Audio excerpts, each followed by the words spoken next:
오늘 우리에게 주신 하나님의 말씀은 출애굽기 8장 16절에서 23절까지의 말씀입니다.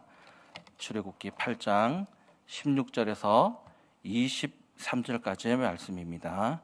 구약 성경 92쪽에 있습니다.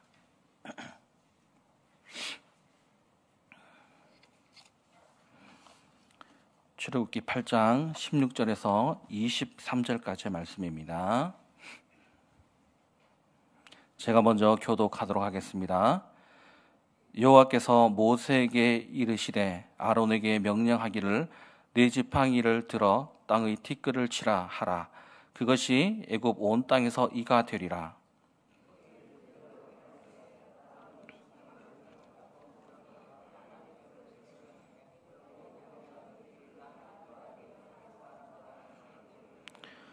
요술사들도 자기 요술로 그같이 행하여 이를 생기게 하려 하였으나 못하였고 이가 사람과 가축에서 생긴지라.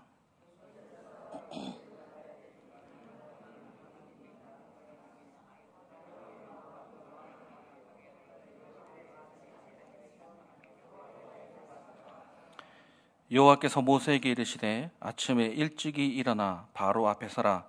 그가 물 있는 곳으로 나오리니 그에게 이르기를 여호와께서 이와 같이 말씀하시기를 내 백성을 보내라. 그러면 그들이 나를 섬길 것이니라.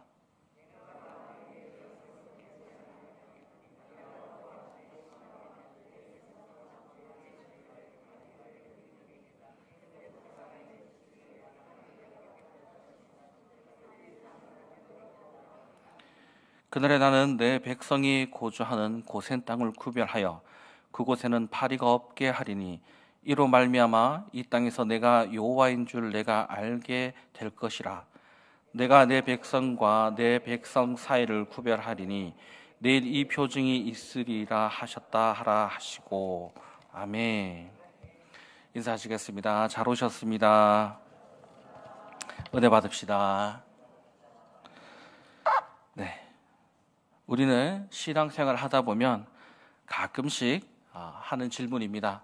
아마 목사인 저도 했던 질문입니다. 하나님 정말 계시죠? 라고 하는 질문을 가끔씩 어려울 때 하늘을 보며 혼자 읊조리기도 합니다. 우리의 생활이 힘들거나 어려울 때 혹은 막막할 때 우리는 가끔 이런 질문을 하기도 합니다. 한 번씩 뒤를 돌아보면 내 삶에 만족하지 못하고 내가 뭔가 남들보다 뒤떨어져 있다고 생각하거나 또는 내가 많이 부족하다고 생각할 때, 또 우리의 삶이 힘들게 느껴질 때 우리는 이런 질문을 하게 됩니다. 특히나 현대 사회에서는 그런 질문이 좀 더 많이 늘어나게 됩니다. 여러 가지 TV나 또 우리가 잘 가지고 있는 핸드폰으로 보여지는 세상은 다른 사람들을 바라볼 때 오히려 나를 비교하게 되는 경우가 많이 있습니다. 아마 여기 계신 분들 연령대가 다양하시겠지만 SNS를 사용하는 분들도 계시고 또 그것을 사용하지 않지만 카카오톡 프로필 사진만을 봐도 우리는 때로는 남들과 비교하려고 하는 것이 있습니다. 그래서 우리가 행복이라고 하는 것에 대해서 자꾸만 다르게 보는 경향들이 있습니다. 또 예전 TV 프로그램이라든가 드라마, 예능에서도 마찬가지입니다. 제가 어릴 적만 해도 예능 프로그램, TV에서 하는 프로그램은 늘상 우리가 겪는 것들, 또 흔히 우리가 볼 수 있는 것들에 대한 공감대와 웃음이 있었습니다. 여러분 기억하실지 모르겠지만 책을 보자는 것도 있고요. 양심 냉장고라고 하는 프로그램도 있었습니다. 예전 프로그램들은 우리 일반적인 사람들의 모습을 보여주었습니다. 그런데 요즘에 예능 프로그램이나 드라마를 보면 많이 달라졌습니다. 얼마나 연예인들이 잘 먹고 잘 누리고 사는지를 보여주는 것입니다. 그들이 먹는 음식은 평범한 사람들이 먹기에는 다소 비싸 보이고 그들이 사는 집과 그들이 누리고 있는 여러 가지 것들은 일반적인 사람들이 접근하기 힘든 것들이 예능과 드라마를 통해 보여지고 있습니다. 그러다 보니 우리가 보는 것, 우리 주위에 누리는 것을 보면 마치 우리가 그것을 누리지 못하거나 우리가 그것을 보지 못한다면 우리가 마치 불행한 것처럼, 우리도 저렇게 살아야 되는 것처럼 우리는 착각하게 됩니다. 우리의 삶을 그렇게 포장하여서 남들이 보여질 만한 것들을 우리는 마치 내가 가지지 못한 것처럼, 또 그들의 삶이 마치 괜찮은 삶인 것처럼 보여지고 있습니다. 심지어는 우리의 신앙생활조차도 자랑 삼아 포장하는 경우도 종종 보입니다.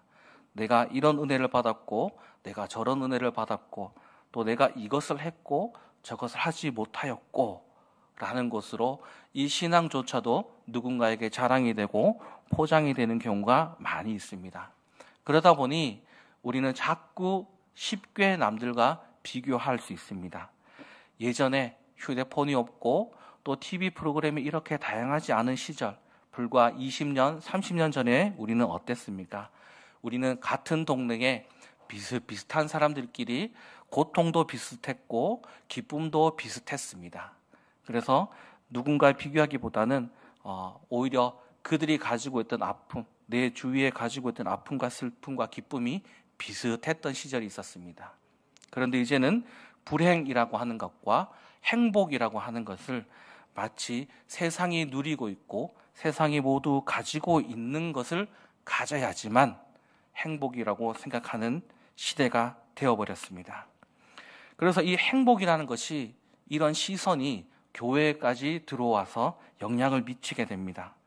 그래서 교회에서도 행복이라는 것을 나눌 때 마치 하나님이 나에게 주신 것인 양 하나님인 것처럼 착각하게 되는 것이 있습니다. 손에 잡힐 듯한 행복, 또한 내 눈에 보여지는 여러 가지 행복들을 가져야지만 마치 내가 신앙생활을 잘하고 있는 것처럼 착각하게 되고, 마치 그것을 가져야지만 내가 은혜 받은 것으로 착각하는 경우가 많이 있습니다. 오늘 본문을 보시면 세상이 마치 하나님인 것처럼, 세상이 마치 하나님의 것을 가진 것처럼 흉내내는 사람들이 나옵니다.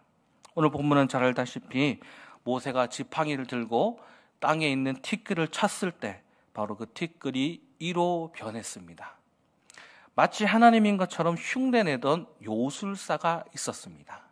그 요술사가 이 티끌을 같이 흉내내고 싶어 했습니다. 바로 앞에서. 오늘 본문 출애굽기 8장 19절에 보시면 요술사가 바로에게 말하되 이는 하나님의 권능이냐이다 하였으나 바로의 마음이 완악하게 되어 그들의 말을 듣지 아니하였으니 여호와의 말씀과 같더라. 요술사들은 바로 이 재앙에서, 티끌이 이로 변하는 재앙에서 자신들의 한계를 말하고 있습니다. 그 이전의 요술사들은 어떻게 하나님을 흉내를 냈을까요?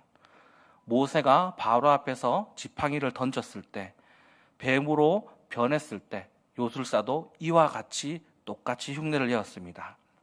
모세가 나일강을 피로 만들 때 요술사들은 바로 앞에서 비슷한 권능을 행하였습니다. 그리고 개구리 재앙이 일어났을 때 동일하게 요술사들도 바로 앞에서 개구리를 불러내었습니다. 이때 모세와 이스라엘의 입장은 어땠을까요?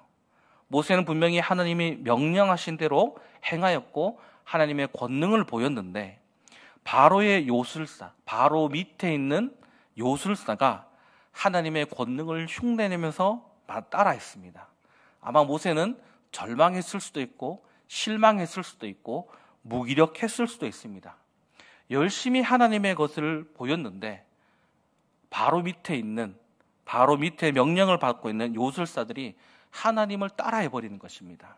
아마 무기력했을 것이고 하나님이 명령을 할 때마다 아마 또 가서 해본들 요술사들이 또 따라할 텐데 라고 하는 생각이 들었을 것이고, 그것을 바라보고 그 소식을 들은 이스라엘 백성들도 아마 무기력했을 것입니다. 이제 하나님이 나타나서 뭔가 할 것처럼 보였지만 바로의 요술사들도 똑같이 흉내내는 것을 보고, 이것이 하나님의 한계인가? 이것이 모세가 나타난 것에 대한 한계인가? 아마 실망했을 수도 있습니다. 그런데 오늘 바로 이 티끌이 이로 변하는 이 재앙에서 요술사들은 따라하지 못했습니다. 그리고 본격적으로 하나님의 재앙이 시작되는 것을 보여주고 있습니다. 출애굽기 8장 22절에 보시면 그날에 나는 내 백성이 거주하는 고센 땅을 구별하여 그곳에는 파리가 없게 하리니 이로 말미암아 이 땅에서 내가 여호와인 줄 내가 알게 될 것이라 라고 이야기했습니다. 그 전까지는 구별된 땅이 아니었습니다. 이 무기력한 재앙은 이스라엘 백성과 애굽 사람들이 모두 같이 보았습니다. 그런데 이제부터 요술사가 하지 못하는 그 재앙 다음으로부터 하나님은 고센 땅을 구별하여 내십니다. 이 고센 땅이라고 하는 것이 단지 하나님의 재앙이 가지 않는 땅이 아니라 하나님이 이스라엘을 구별하였다는 것입니다. 바로와 요술사와 이스라엘 백성들을 구별하여서 하나님이 그들을 기억하셨고 하나님이 이스라엘 백성에게 어떤 의미인지를 구별된 땅을 통하여 보여주고 있는 것입니다. 우리도 마찬가지입니다. 세상은 누리는 것이 많이 있습니다. 그런데 우리가 구별되어진 것, 그리고 이스라엘 백성들이 구별되어진 것은 그들이 잘났고 세상에 누리는 것을 많이 누리고 있는 것이 아니고 그들을 구원할 만한 가치가 있어서가 아니라 하나님이 기억하셨고 하나님이 그 언약의 자리로 불러내심을 보여주고 있는 것입니다. 그러고부터 이스라엘 백성들은 더욱더 하나님이 어떤 일을 하셨는가를 똑똑히 보게 됩니다. 더 이상 요술사들은 하나님을 따라할 수 없었고 그 권능을 흉내낼 수가 없었습니다. 그리고 이 요술사들의 최후는 어떻게 맞이하고 있는가? 출애굽기 9장 11절에 보시면 요술사들도 악성 종기로 말미암아 모세 앞에 서지 못하니 악성 종기가 요술사들로부터 애굽 모든 사람에게 생겼음이라. 종기가 어디에서부터 시작되냐 그러면 하나님을 따라하였고 바로를 속이고 우리를 눈속임하였고 마치 그것이 하나님인 것처럼 보였던 거짓된 것으로부터 종기가 시작되고 있습니다. 재앙이 바로 거기서 시작되고 있음을 보여주고 있고 그 거짓된 재앙은 애굽의 모든 사람에게로부터 퍼져나갔다는 것을 보여주고 있습니다. 하나님인 척하는 것들이 세상에서 맞이할 최후가 바로 이러한 모습인 것을 보여주고 있습니다. 세상은 마치 우리에게 이곳이 행복이 있다, 저기에 행복이 있다, 이것을 해야만 행복하고 저것을 해야만 행복하고 우리가 이것을 가져야지만 은혜 받았다라고 이야기하고 있고 우리의 삶이 윤택해야 되고 안락하며 많은 사람들이 부러워할 만한 것들을 가져야지만 마치 우리는 복을 받은 것처럼 착각하게 됩니다. 마치 그것이 은혜인 것처럼 우리는 착각하게 됩니다. 그러나 여러분 속으시면 안 됩니다.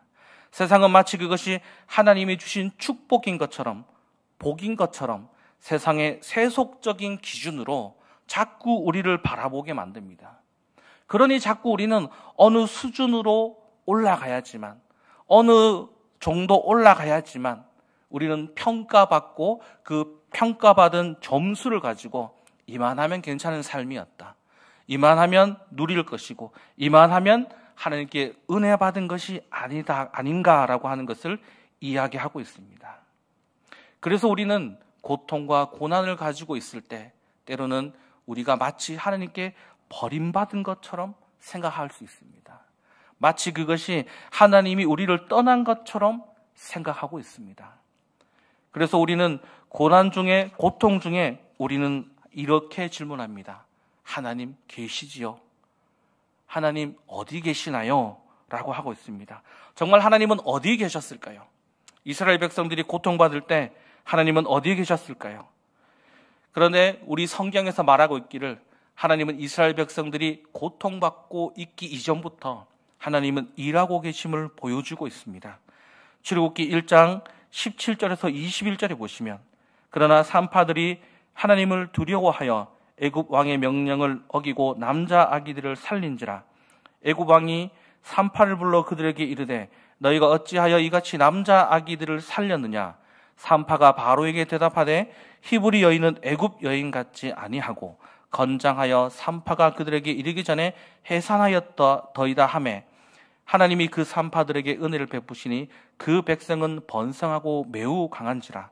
그 산파들은 하나님을 경외함으로 하나님이 그들의 집안을 흥왕하게 하신지라.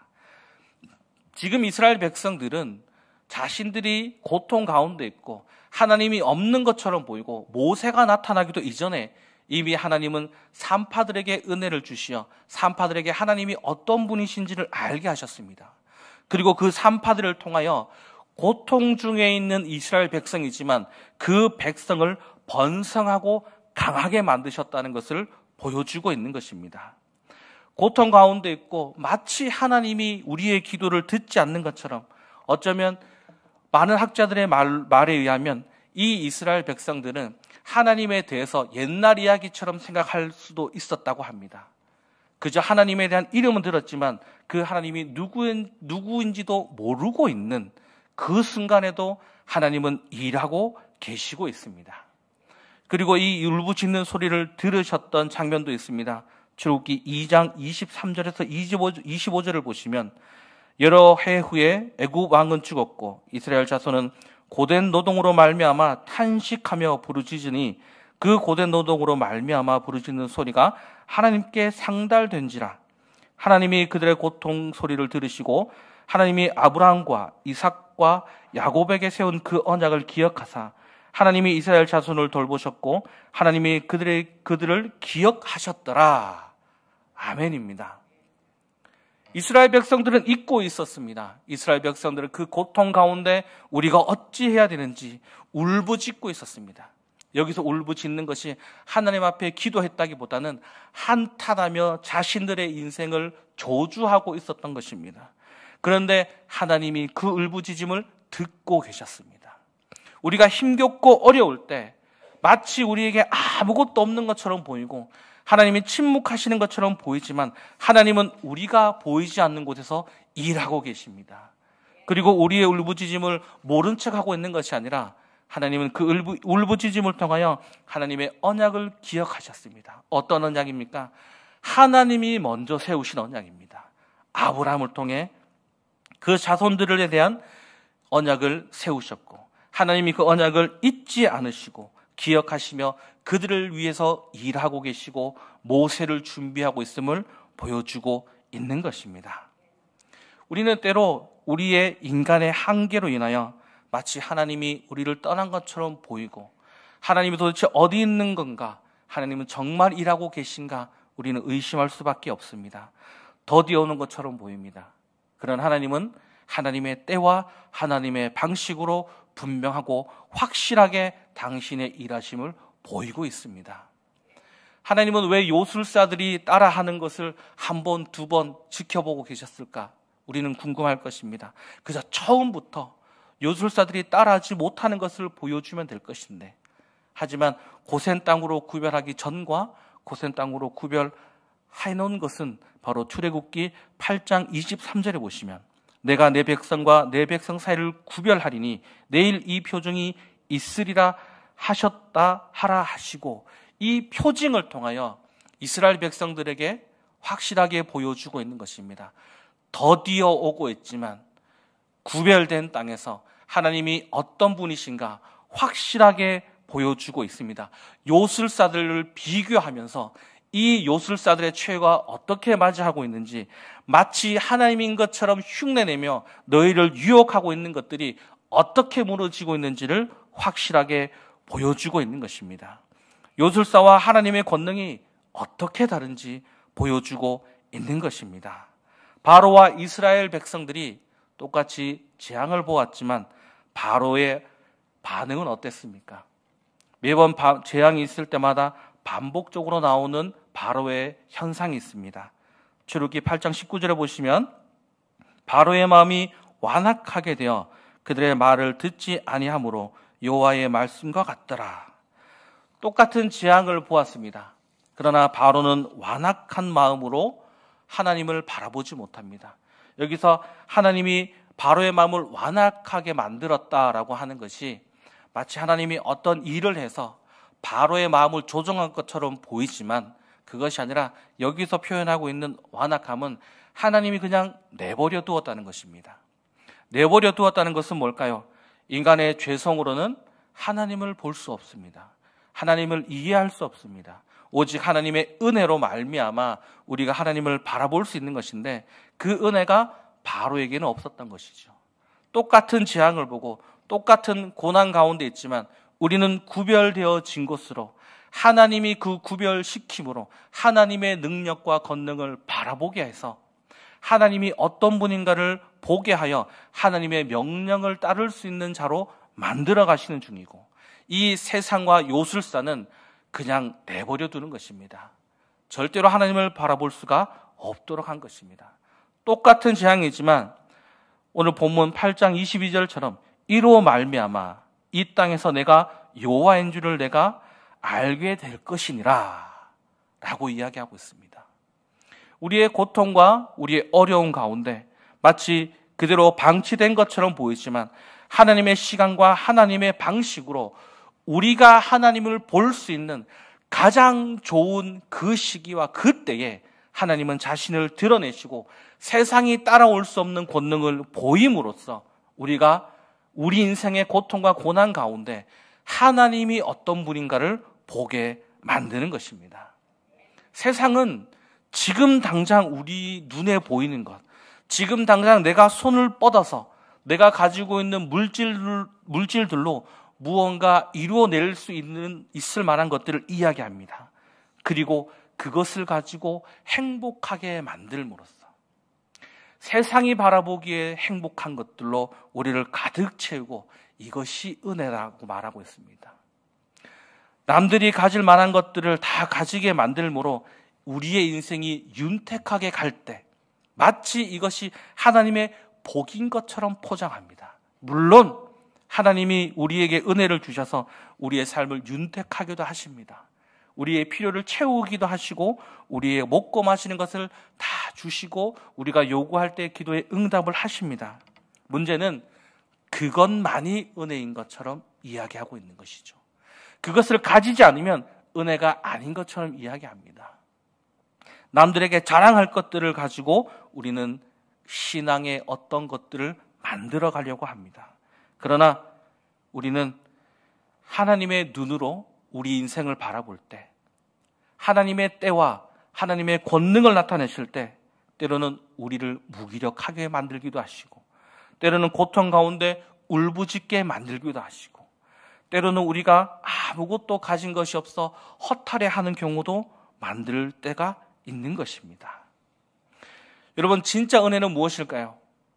자랑할 것들이 가득 쌓여진 것이 아니라 바로의 요술사와 같이 화려한 궁전과 화려한 옷장식이나 많은 신하를 거느려서 애굽의 왕 바로 그 대단한 권력이 은혜가 아닌 것이 아니고 울부짖을 곳이 하나님밖에 없다는 것을 깨닫는 것이 은혜인 것입니다.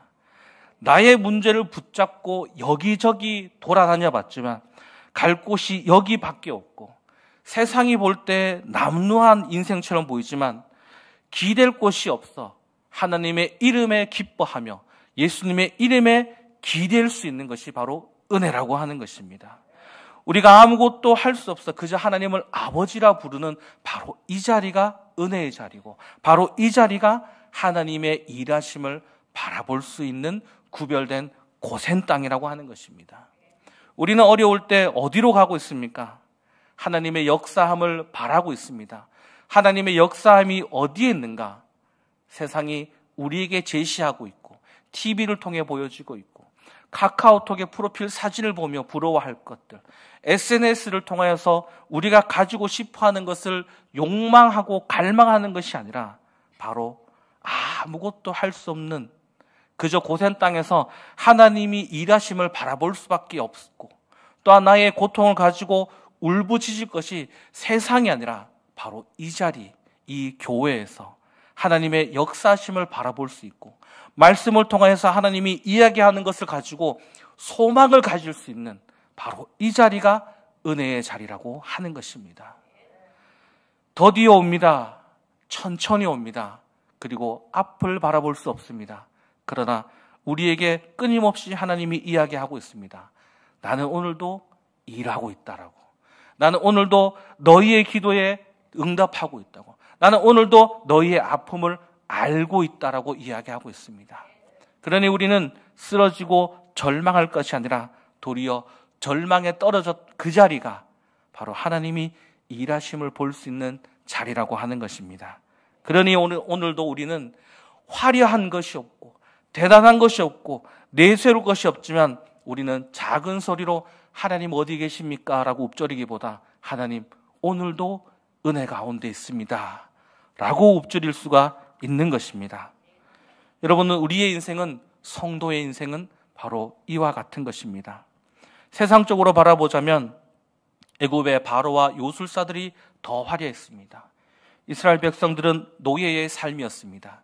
그러나 하나님의 심판이 있던 그 자리에 그들의 신분은 뒤바뀌어졌습니다. 애굽은 죄의 땅으로 불리어지고 이스라엘 백성들은 하나님의 백성이 되는 은혜를 누릴 수가 있었습니다. 여러분, 마지막 그때 언제가 될 수 알 수 없습니다. 크게는 하나님이 예수님이 재림하는 때이고 또는 우리가 천국에 가는 그 순간이고, 작게 보자면 지금 우리가 누리고 있는 이 수많은 문제들을 끌어안고 바로 하나님의 은혜의 자리로 들어가고 있다라고 하는 것입니다.